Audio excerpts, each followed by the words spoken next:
zdaj smo v segmentu hitrih vprašanj. Dobro. Vloga Bitcoina čez 10 let. Jaz mislim, da bo digitalizacija vidimo absolutno na poti, absolutno je na poti tudi digitalizacija tega področja. Če pogledamo neobanke, kaj ti nudi recimo en Revolut, to je neprimerljivo s tem, kaj ti nudi kjerakoli druga tradicionalna banka.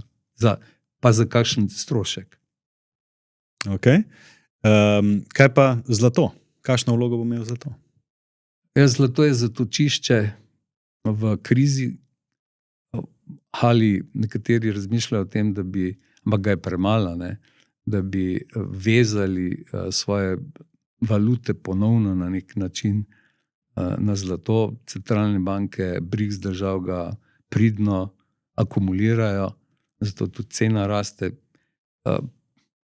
Večni spremljevalec ne more pa spremljati ekspanzije družbenega produkta, ki bo sledil absolutno. Dolar? Dolar je v declinu.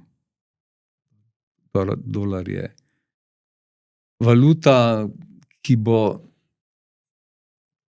izvana in eden od izzivalcev ali pa skupina izzivalcev bo našla neko nadomestilo, počasi njegova era bledi.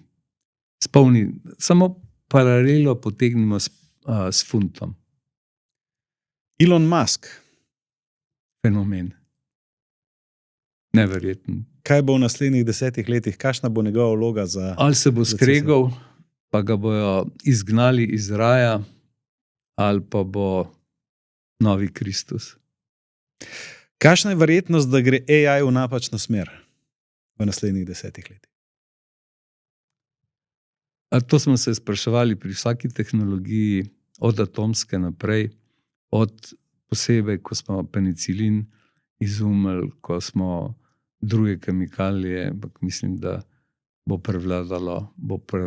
prevladal razum in da bojo vključili mehanizme samoregulacije v sam program. Ok, zdaj pa še, kje bo Branko Drobnak čez 10 let? Med zvezdami. Nazaj med zvezdami? Nazaj med zvezdami. No, ne vem.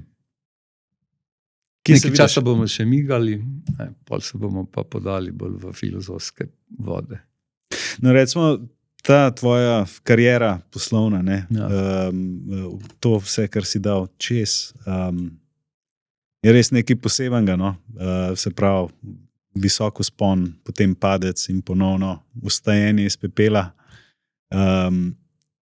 Kaj bi lahko rekel nekomu, ki se sooča s podobno situacijo, recimo? Mogoče na malo manjšem skailu, ampak... Da je treba večkrat stati, kot padeš. In da na koncu moraš ostati na nogah, ne na tleh. To je vse, kar je, kar pomeni, da moraš toliko energije popraskati, pološčiti vse piskreče, tako rečem po domače, in se zbrcati, postaviti na noge. Ni druge, ker napredek je, niti eden napredek, tudi Elon Musk je imel padce spolno in padce, tudi sedanji predsednik je imel ogromno spolno in padcev poslovnih in političnih, da ne govorimo o vseh slovenskih politikih, ki pravzaprav ravno tako doživljajo pred našimi očmi danes. Najprej jih kujemo v zvezde in potem jih pluvamo ali teptamo po blatu. Tako da to je vse treba, ko greš v politiko ali pa ko greš v biznis, pač na drug način, pa z drugimi merili vzeti v zakup.